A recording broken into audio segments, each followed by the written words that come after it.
Hello, everyone. Welcome to Ask a Puppy Trainer Show. This is episode 168.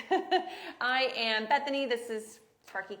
And this is Shotzi. Oh my goodness, you're so wiggly. Just because she's my buddy. She likes me, not you. You're going to just relax down here? Shotzi's a little bit older. She's been in our program for a while. We've had her on here when she was younger. She was when she had her first day in our program. She was on here, so about 3 months ago. Oh my goodness. She was tiny. She was that big. Okay, guys, if you are going to ask us questions, please just put the age and breed of the dog. We do like to prioritize the people who show up live, so just keep that in mind. Otherwise, you can always send in questions. You want to dive right in with that one? From Kitchen Farrell. Not sure if this is where you submit a question or not, but I'm going to try short version. 8 to 12 week lab, slept through the night all the time. 12 to 15 weeks, we are now up once a night and very occasionally twice. No fun interactions. Poops or tries to poop right away every time. Goes back to bed. Dinner is at 5. Water by 7. Don't know how to break the habit when he actually seems to need to go. So basically the issue is now the puppy is pooping in the middle of the night once or twice, genuinely needs to go. Is there a way they can break this habit? I latched on to something a little different in that one.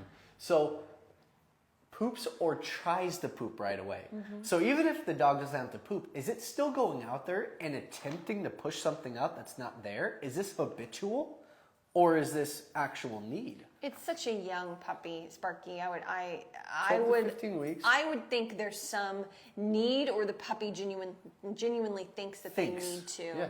Yeah, I wouldn't think. But habitual could do that too. Manipulation at this point, but I could be wrong. I don't think it's manipulation. I think even if it's just used to going out multiple times a night, it's still habitual to feel the need to try to poop, even if she doesn't have to go. My question would be, does he also poop before bedtime? So between that 7 and 11 p.m. or whenever the final potty is, right before everybody turns the light off and goes to sleep, is the dog pooping? If not, that's a problem. There needs to be an exercise. Oh man, Instagram, come on. Hi. Instagram's going in and out. There needs to be, I think, an exercise change, or maybe water with dry kibble. Like there needs to be some sort of change. Water with dry kibble, but then you're minimizing the amount of water you give later on as well to prevent the bladder from overfilling. Probably. Something to make sure the puppy is pooping before they go to bed between, I would say, 7 p.m. and 11 p.m. Whenever that puppy is going to bed, there needs to be a poop. If there is a poop and they're still pooping in the middle of the night, I would really look at the day. Like I would try to make the exercise. I gotta just keep pausing. Do you want us to keep pausing for Instagram when Instagram does that, or just keep powering through? And then just hear what they hear. Because it keeps stopping. It's done it 3 times now. Wait for it to come back on. So Instagram, if you keep pausing, go to TikTok. Yeah, We're gonna keep driving through this though. We're not stopping anymore. We do have to revisit Why don't we things. just swap the mics to TikTok then if Instagram keeps going out? We're too far in. We're too deep!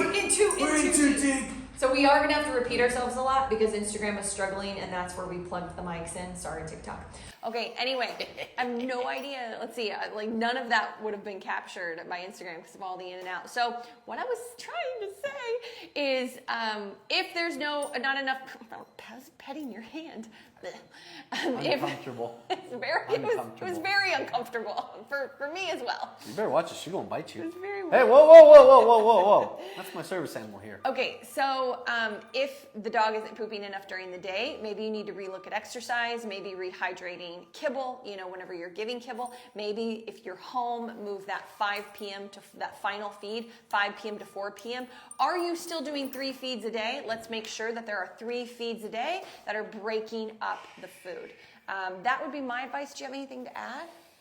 3 feeds a day. I think the water at 7 might be a little bit too late. Very possibly that you're getting a potty in the middle of the night because your water, the last time you give it, might be a bit too late. I might even try to combine it with the food like she mentioned. I think that's why you were saying combine the water with the food. Yeah, to rehydrate the kibble, because if the kibble is sitting dry and the stomach is having to rehydrate it and then they're getting water later, it might be pushing the poop to later. That's what I was thinking too. Yeah. Yep. Okay, we're on the same track then. Nope, that's all I had. All right, so hopefully that gives you some ideas. You know, potty training is always just problem solving and just trying to, Instagram. Instagram, you suck today. And just trying to figure things out. All right, I'm gonna hop on here for a question. Come on, phone. It's all laggy. It's all messed up. Yeah, I can't even bring up the questions on Instagram. I think you're at the bottom already. That's Grab a TikTok one. You're already at the bottom of your chat. Okay, can you just grab a TikTok one? Don't yell at me. All right. 8-month-old lab won't let me put harness on. Thanks. 8-month-old lab? Oh, thinks I am playing, I think. Add some food to it. Put a leash on the flat collar. Yep. So at least you got some control over the dog while you're doing it. Because if I try to put a harness on, my dog's jumping back, jumping to the side, biting at my hands playfully even. We don't want that. We want to kind of stop that. So this even plays in another question that we had, which was we've referenced pressure multiple times. And owners have asked, what the heck is pressure? We need leash pressure. But it's not the standard pressure that most people use when they have a dog on a harness where they're just kind of jerking the leash all over the place. It's a slow, methodical, steady pressure. Turn my body set. No, we got to go this way. Sorry. Up and out. And it's only enough pressure to lift the head slightly above the shoulder to kind of make the dog do this because they're going down, they're playing. Oh, what? What the heck does that? It kind of lifts the body up and they freeze for a moment. It's a de-escalator. Thank you. And they back off. They de-escalate. There we go. Thanks. That was so smooth. So smooth. I was distracted. There's a beautiful... Stop looking at the dog! There was a beautiful German Shepherd outside. That's our new one. Long hair. He's gorgeous. All right, and I was like, back up. Back up. Awooga. I already lost my train of thought. All right, I got it back. Well, you got to pause now anyway because of Instagram. Okay. So pressure up, pressure out, just to get the dog to stop moving. And then I'm going to transition from my pressure to hand and pouch, food to nose, release pressure, sit, good treat. And then I have a trick with the harness. We honestly call the harness like a bra. If you have the one that's a step in, it's a little bit easier. Something that goes over the head makes dogs want to kind of back up a little bit more readily. 8-month-old. 8-month-old? They're still in the harness. Huge Labrador. Yeah, they're in a harness. I know, but trying to lift the... Okay, go ahead. Stop. I've lifted many 8-month-old labs' feet up. Feet up.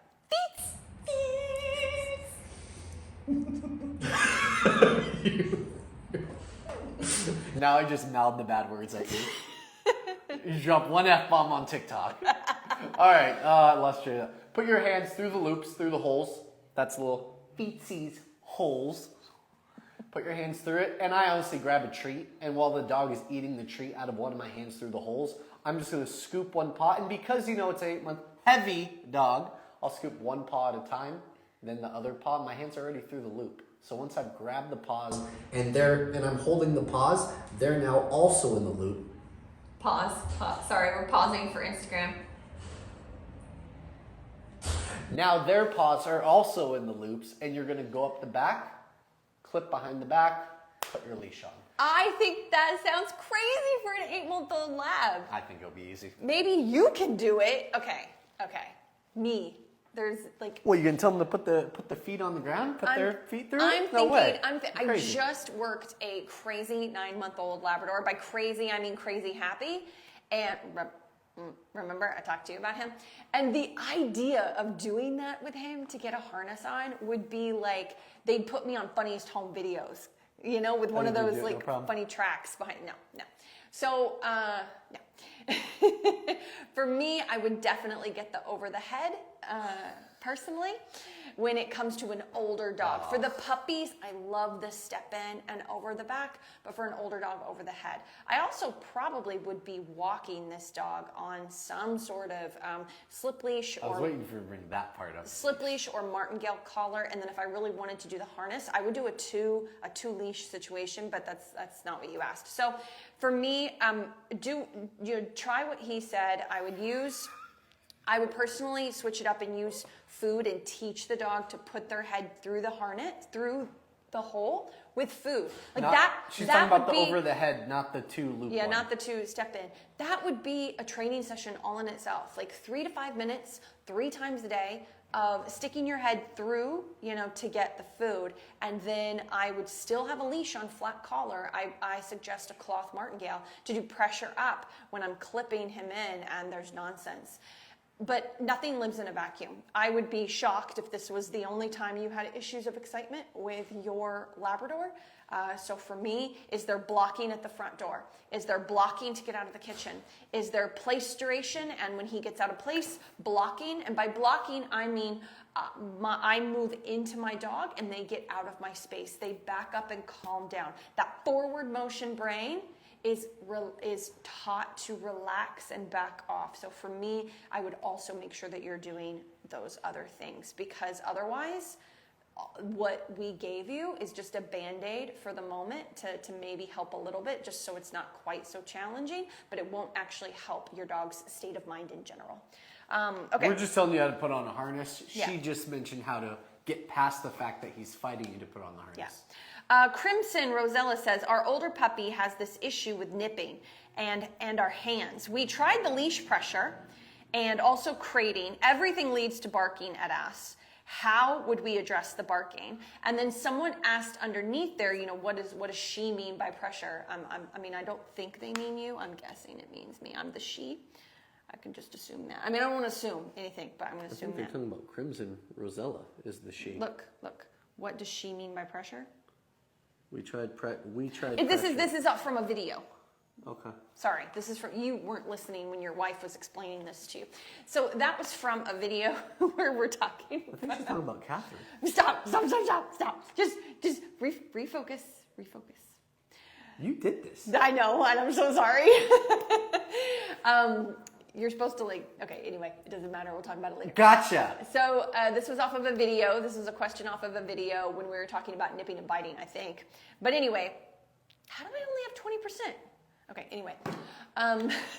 This is one of those days. This is one of those bad days. This is like we both forgot our ADHD medicine, Yes. but I don't get any prescribed and she doesn't even realize she has it. Yeah. That's the day we're in right now, I guys. have high functioning ADHD. Thank you very much. Okay, so You still got it. what we meant by pressure is leash pressure. So leash pressure can be in a number of different ways. It could be to the side, because you need to teach your dog how to give in to pressure. So you don't pull your dog, you just hold, no tension, tension, no tension, tension, pulling. Okay? So But it's a gentle, methodical pull. It's not a very quick pressure. I was just Oh, showing you're what gonna pulling explain, right? was. You're gonna explain So it? I'm not going to explain pulling because that's not what we're talking about. So pressure is just like holding. So like if this one was, stuck in, like dug in, it would just be like holding pressure with the leash, not actually pulling the dog. And so that can be in any direction, and then you teach them, they take a step, you release pressure, you teach them what pressure means, right? When it comes in the context of a dog that's biting, nipping, jumping up, you hold pressure up and out and away from you. As soon as the dog relaxes, you relax the leash immediately, then they come in for it again. And it's rinse and repeat until they get it. They're like, oh, okay. It's a way to de-escalate the dog. You don't add food for arousal or try to distract the dog or, create a Band-Aid or bribery. We're not correcting the dog, even though It's very unemotional. It's very neutral. Very, very matter of fact, very neutral. So that's what we mean by pressure. And, your older puppy still has issues with all these things and it's barking at you now. That is because, and I'm not trying to be mean, Crimson, I swear, but there is a history of permissiveness. And maybe your family hasn't even been that permissive. Like maybe it's not even been that bad, but maybe you have a really driven, strong-minded, strong energy puppy, and your family didn't adapt quick enough to how firm your puppy was. That's also a possibility. You get in like a Jack Russell Terrier or sometimes even a pushy Maltese, and they're barking at everybody, demand barking, and you haven't even been that bad. What is happening? What is happening? This is permissiveness. Yes. Yes, it is. But my ear is so clean right now, it's not even funny. But And anyway, we even went from the hug, the cuddle, all that, to the next step was then deep licking in the ear hole. That's a permissive escalation. because he didn't have the dog wait calmly next to him without bothering him before like lifting him into the lap and triggering at him. Like, come here, buddy, triggering at I himself. let her make all the moves. I let her make the decisions. When I didn't correct the first bad decision, I didn't correct the second one. That's when she started pushing the boundary even harder to then start licking my ear. So for me, I wonder how firm you're being with pressure and all those things, but also this is just a way to get through the moment. What does the rest of your day look like?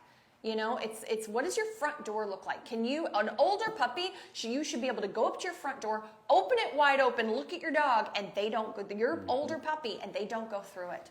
And it's not because you've used food. I mean, I hope that you used food in the beginning. It's not because you've jerked the leash. It's because of the body language that you've done, the blocking, making them back up, be calm around the threshold. You're setting a boundary for them to start respecting on a regular basis, not just during training time. Do they go to place and lay down when you prep their food? Or are they at your feet when you prep food? Or are you still crating them because you can't manage them when you prep their food? Ooh, that's a good one right So there. it's like, work on these things through the day that have to do with relationship.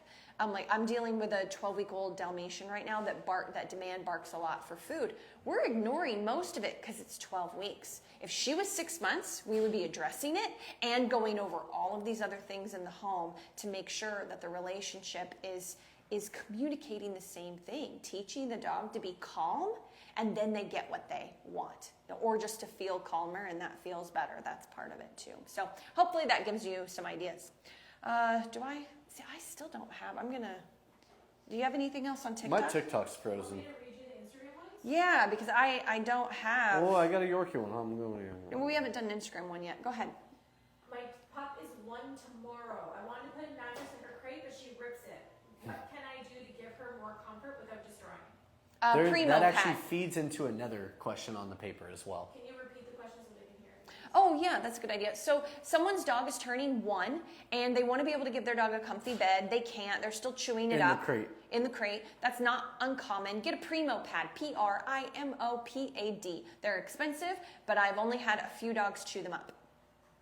Yeah, I had a different brand, but same thing. Okay, cool. All right. How much is the Primo brand? I don't know, like 60 maybe? I think there's a rough bed as well, RUFF.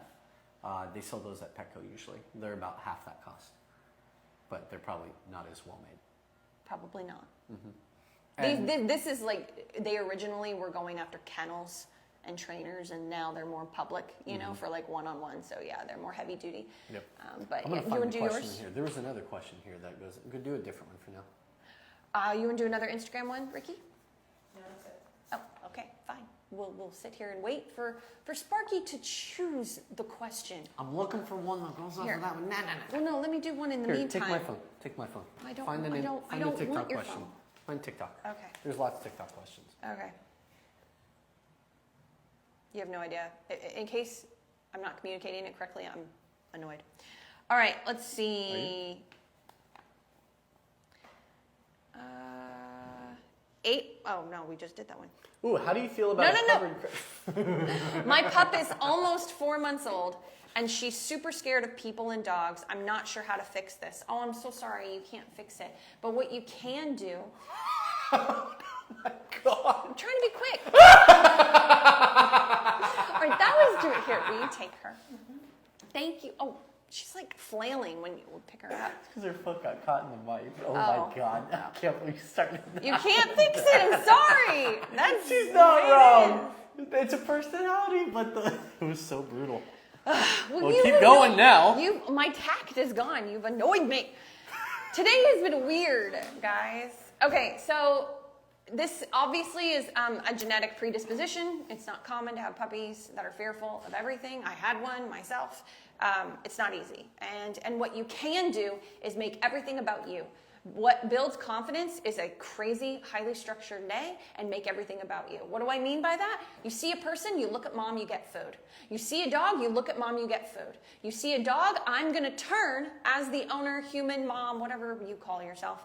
I'm going to turn And you're going to follow me because I'm going to lead you out of the fire. I'm not going to put you in the fire. I'm not going to keep walking towards the dog and try to give you food when you're terrified. I'm going to turn around and I'm going to lead you out. I'm going to relieve pressure off of you, and then you're going to trust me more, and I'm going to give you more food, and then the space that's this much is going to be this much, and then this much, and then it's a barking dog, and we're back to this much again, you know? And so my point is really take control of every aspect of this dog's life. Be a dictator, not because you are a controlling person or you want to control your dog. No. Because structure in the day builds this dependability with you that the dog will start to rely on and grow confidence in.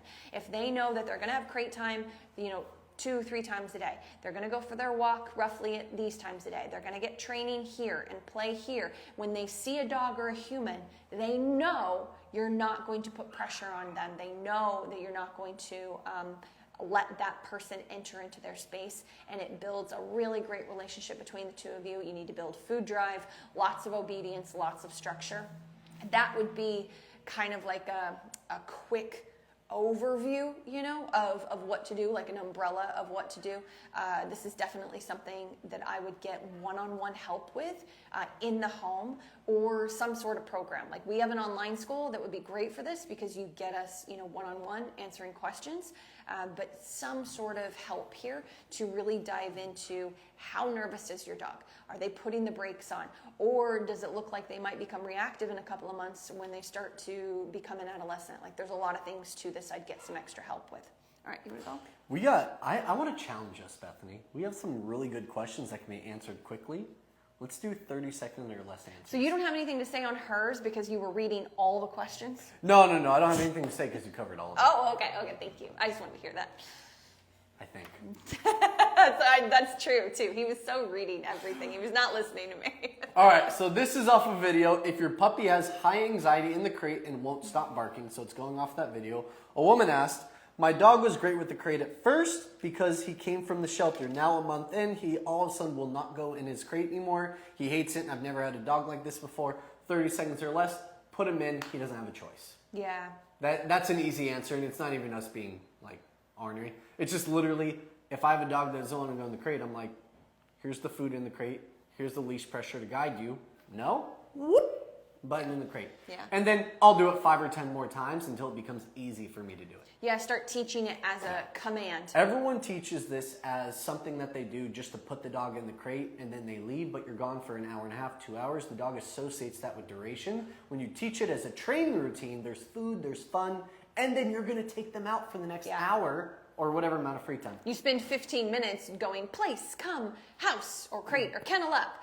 Mm-hmm. Come, place, and you really teach it as a routine. The dog is on leash or dragging a leash, and that will make a big difference as well. So if there's like a certain time of the day where they avoid the crate, put them on leash 15 minutes before, and then just supervise them, of course, but go about normal. Then pick up the leash, they're going in crate.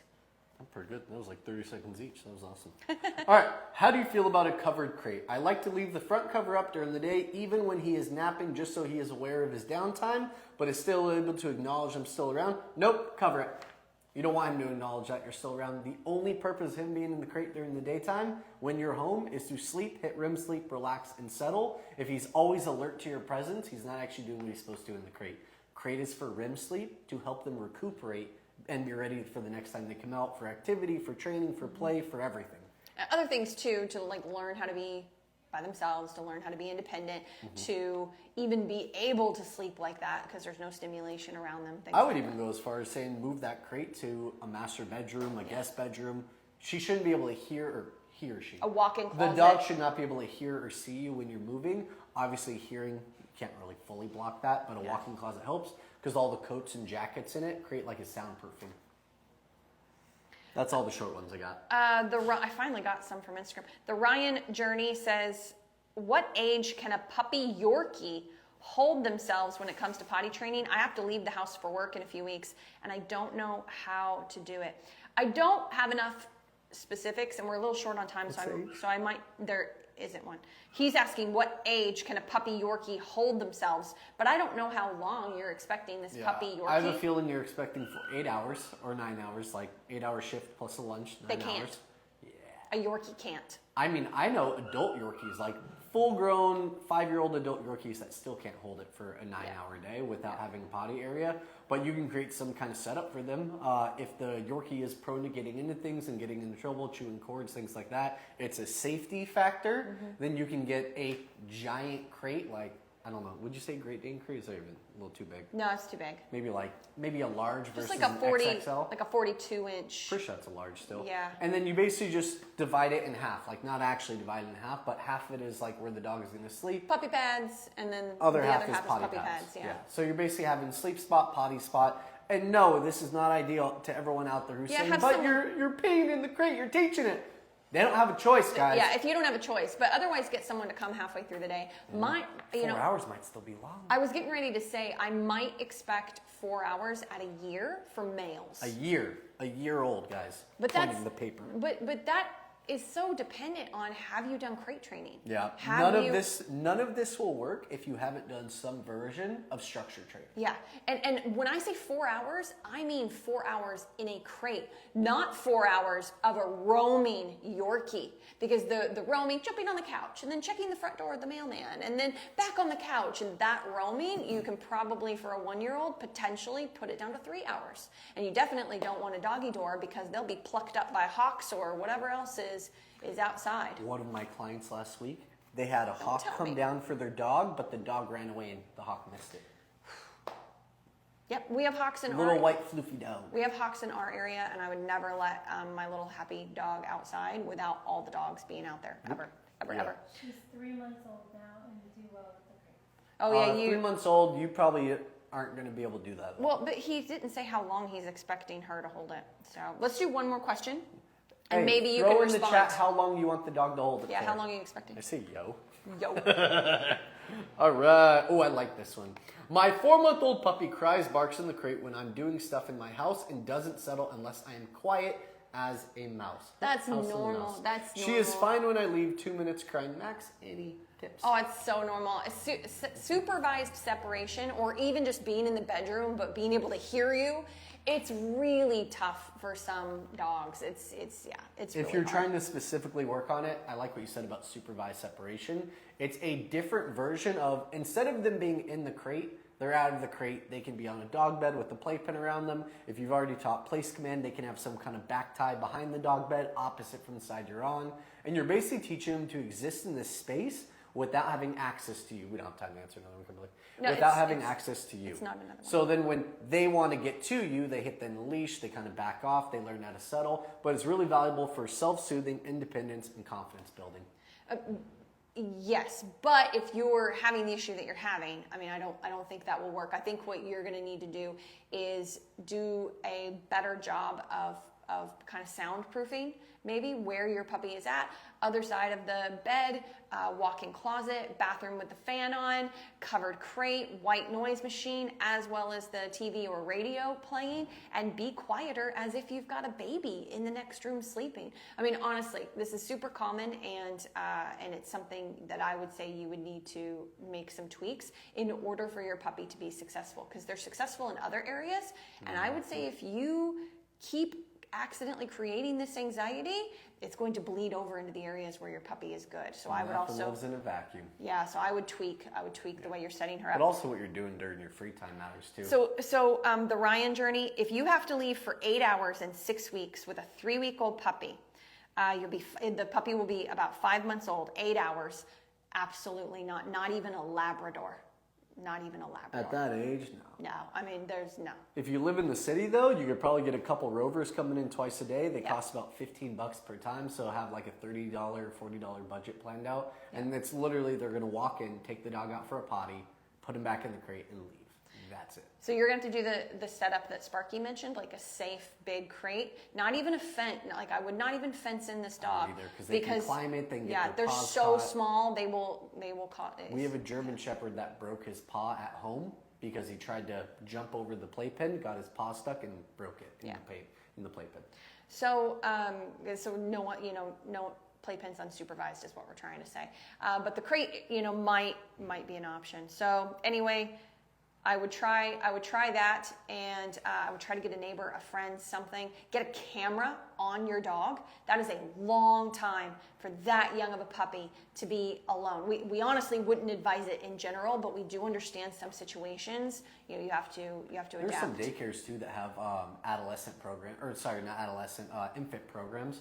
Most of the daycares we have around here, if a dog is under a certain age, they don't go with the general population of dogs. It's literally a smaller area in the facility that just manages what they call infant dogs, which is under 16 weeks, so sometimes 12. So even if you didn't do that every day, but you had like the rover once or twice a week, and then the daycare once or twice a week, and then maybe one day alone, that might help a lot. That's also just covers really some young. of your socialization too. Yeah. At that Yeah. young age. All right, cool. Well, thank you guys so much, and thank you for sticking with us. We were a bit ornery today, sorry. And We were on no. and we will see you Normal. same time, same place next week. Bye. Except for